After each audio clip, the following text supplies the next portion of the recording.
হাদিসের দলিলের বাইরে যত মাজার আছে সব মাজার ভেঙ্গে গুড়িয়ে দাও। কোরআন হাদিসের বাইরে যত পীরের খানকা আছে সব পীরের খানকা আগুন দিয়ে জ্বালিয়ে দাও।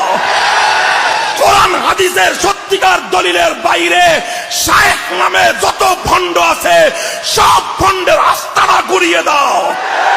যারা কোরআন হাদিসের দলিল বাদ দিয়ে, কোরআন হাদিসের রেফারেন্স বাদ দিয়ে শুধুমাত্র কোন ব্যক্তির অন্ধ অনুসরণ করবে, সেই ব্যক্তি যত বড় পীর হোক, যত বড় বুজুর্গ হোক, যত বড় আল্লাহওয়ালার সন্তান হোক, যত বড় শায়েখ হোক, শুধুমাত্র কোরআন হাদিসের দলিল বাদ দিয়ে কোন ব্যক্তির অন্ধ অনুসরণ হেদায়েতের পথ হতে পারে না।